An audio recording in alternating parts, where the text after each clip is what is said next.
ਅੱਖ ਖੋਲੀ ਤੇ ਦੁੱਖਾਂ ਦੇ ਜਾਲ ਵੇਖੇ, ਉੱਤੋਂ ਹੰਡ ਦੇ ਜਿੰਦੜੀ ਨਾਲ ਵੇਖੇ। ਇੱਕ ਦਿਨ ਸੀ ਹਿਜਰ ਦਾ ਸਾਲ ਵਰਗਾ, ਇੱਕ ਦਿਨ ਸੀ ਹਿਜਰ ਦਾ ਸਾਲ ਵਰਗਾ। ਅਸੀਂ ਦਿਨ ਨਹੀਂ ਸਾਲਾਂ ਦੇ ਸਾਲ ਵੇਖੇ। ਤੂੰ ਕੀੜੇ ਦੇ ਰਿਜ਼ਕ ਦੀ ਸੋਚ ਰੱਬਾ, ਅਸੀਂ ਭੁੱਖ ਤੋਂ ਵਿਕਦੇ ਬਾਲ ਵੇਖੇ। ਅਸੀਂ ਵੇਖਿਆ ਲਹੂ ਦਾ ਰੰਗ ਚਿੱਟਾ, ਅਸੀਂ ਵੇਖਿਆ ਲਹੂ ਦਾ ਰੰਗ ਚਿੱਟਾ। ਅਸੀਂ ਫੁੱਲ ਕਪਾਵਾਂ ਦੇ ਲਾਲ ਵੇਖੇ। ਓਏ ਮੈਂ ਨਚਿਆ ਜਗ ਦੇ ਸੁਖ ਪਾਰੋਂ, ਸੱਦ ਬੁੱਲੇ ਨੂੰ ਮੇਰੀ ਧਮਾਲ ਵੇਖੇ। ਏਸ ਝੱਲੇ ਕਲੀਮ ਨੂੰ ਰੋਕ ਦਿਲਾ, ਇਹਨੂੰ ਆਕਸੂ ਵੇਲੇ ਦੀ ਚਾਲ ਵੇਖੇ।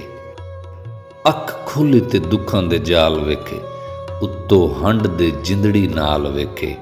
ਇੱਕ ਦਿਨ ਸੀ ਹਿਜਰ ਦਾ ਸਾਲ ਵਰਗਾ, ਅਸੀਂ ਦਿਨ ਨਹੀਂ ਸਾਲਾਂ ਦੇ ਸਾਲ ਵੇਖੇ।